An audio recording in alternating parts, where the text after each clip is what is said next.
प्रकार से इस शिक्षा नीति के द्वारा देश को पीछे की ओर ढकेला जा रहा है। किस तरीके से हेडवेगर, गोवलकर और सावरकर की आइडियोलॉजी प्रोपोगेट करने की कोशिश की जा रही है। पूरे इंडिया के 12 छात्र संगठन आज जंतर मंतर पे आए हुए हैं और सीधे सीधे सरकार को चुनौती दे रहे हैं। संसद से लेकर सड़क तक घमासान मचा हुआ है और हम देख पा रहे हैं कि अब पुलिस ने कार्रवाई शुरू कर दी है। पुलिस यहाँ बैरिकेडिंग पे लाठी चार्ज कर रही है। पुलिस ने लाठी चार्ज कर दिया है कि इस नई शिक्षा नीति के द्वारा इतिहास का भगवाकरण किया जा रहा है, भारतीय शिक्षा व्यवस्था का भगवाकरण किया जा रहा है। जो इस दमनकारी सरकार के खिलाफ हम लोग खड़े थे, खड़े हैं, खड़े रहेंगे और लड़ाई जारी रहेगी। आखिर क्या कारण है जो Modi ji OBC OBC OBC करते रहते हैं? ओबीसी का, एससी का पैसा कहाँ गया है स्कॉलरशिप? इतिहास का भगवाकरण करना, इतिहास को सुधारा जाना नहीं होता है। प्रॉपर फैक्ट्स एंड फिगर्स, अगर आप अपने प्रोमिनेंट हिस्टोरियंस को किसी व्हाट्सएप यूनिवर्सिटीज के फैक्ट से रिजेक्ट कर रहे हैं तो इसको इतिहास को सुधारना नहीं बोलते हैं।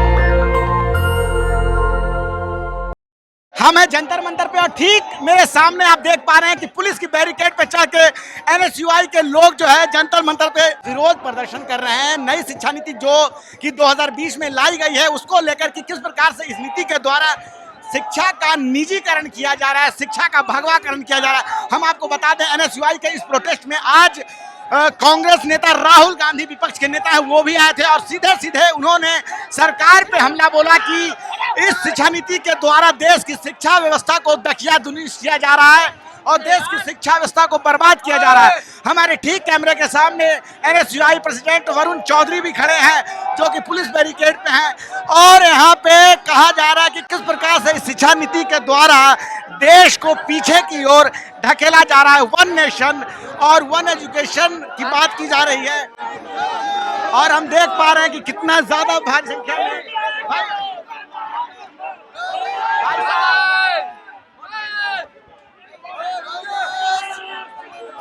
क्या कारण है, क्यों आए?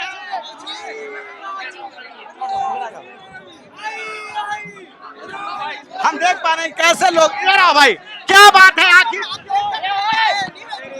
आराम से भाई, आराम से। तो हमारे साथ हैं एनएसयूआई के लोग और पूरे देश के 12 छात्र संगठन आए। आखिर क्यों है विरोध आप लोगों का? देखिए, आज जो मामला था, आज इंडिया अलायंस छात्र संगठन द्वारा कलेक्टिव कॉल लिया गया था कि हम लोग पार्लियामेंट में मार्च करेंगे। हमारी 4-5 मुख्य मांगे हैं। सबसे पहले मांग तो ये है कि जो एनईपी 2020 की जो पॉलिसी लाई गई है, जो सिस्टमिक एक्सक्लूजन, जो ओबीसी, एससी, एसटी से तबके के आने वाले छात्र हैं, वो इस चीज को बढ़ावा दे रहा है। दूसरी जो मांग है वो यूजीसी जो ड्राफ्ट के न्यू रेगुलेशंस आए हैं, हम उसका विरोध कर रहे हैं। यूजीसी ड्राफ्ट के अगर न्यू रेगुलेशंस इंप्लीमेंट हो जाते हैं, जो कि हम देख से पा रहे हैं कि सीरीज ऑफ पॉलिटिकल अपॉइंटमेंट्स इस देश के प्रेस्टिजियस यूनिवर्सिटीज में हो रहा है, उसको हमें रोकने की जरूरत है। किस तरीके से हेडवेगर, गोवलकर और सावरकर की आइडियोलॉजी प्रोपोगेट करने की कोशिश की जा रही है। नंबर 3, छात्र संघ चुनाव इस देश के 20 से ज्यादा राज्यों में बंद है। हम देख रहे हैं इलाहाबाद यूनिवर्सिटी में, बीएचयू में छात्र संघ नहीं है, जेएनयू में छात्र संघ है।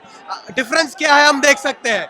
वो हॉस्टल रिजर्वेशन में ओबीसी आरक्षण नहीं है, फी हाइक लगातार किया जा रहा है। वही जब देखिए 2019 में जब जेएनयू में यूनियन था, उसने छात्रों के साथ मिलकर, हम सबने मिलकर फी हाइक के खिलाफ लड़ाई लड़ी थी, तो उसमें 9 इंच बैक का नारा दिया गया था। तो इन्हीं सब मांगों के साथ, और हम हार्दिक अपने धन्यवाद देते हैं जो इंडिया गठबंधन के शीर्ष नेता है, पार्लियामेंटेरियंस है। राहुल गांधी जी ने प्रोटेस्ट को संबोधन किया, तेजस्वी जी नहीं आ सके क्योंकि बिहार में कार्यक्रम चल रहा है।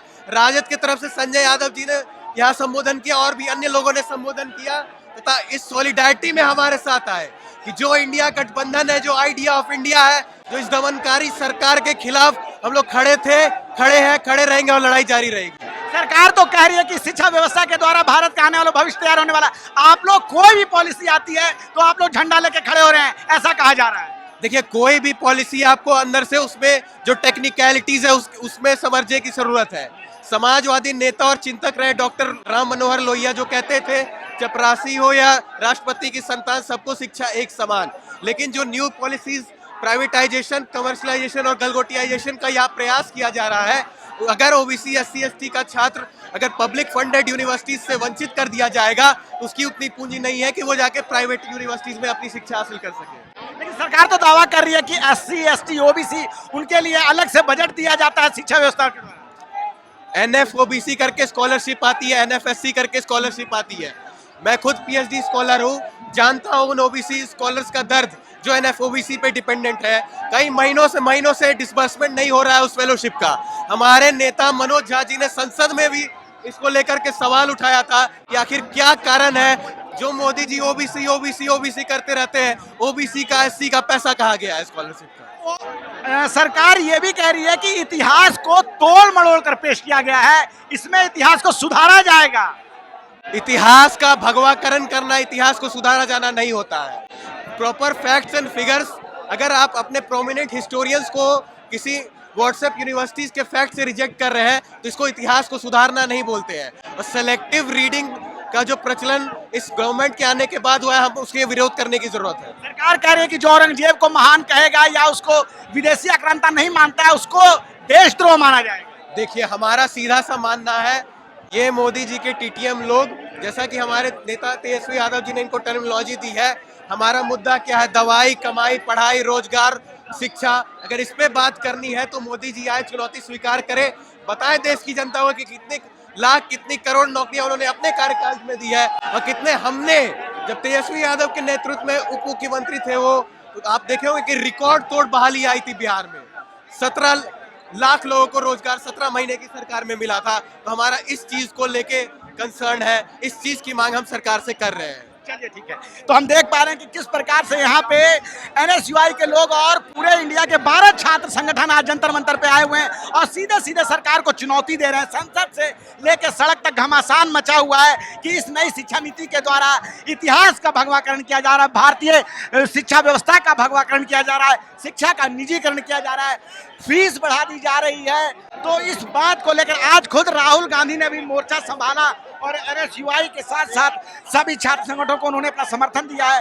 विपक्ष के नेता यहाँ थे और हम देख पा रहे हैं कि कैसे एक भारी संख्या में आज जो है पूरा का पूरा छात्र संगठन यहाँ उमड़ा हुआ है।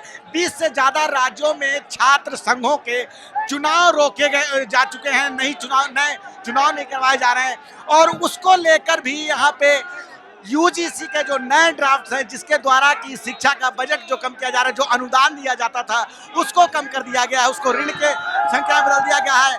और हम देख पा रहे हैं कि अब पुलिस ने कार्रवाई शुरू कर दी है, पुलिस यहाँ बैरिकेडिंग पे लाठी चार्ज कर रही है, पुलिस ने लाठी चार्ज कर दिया है।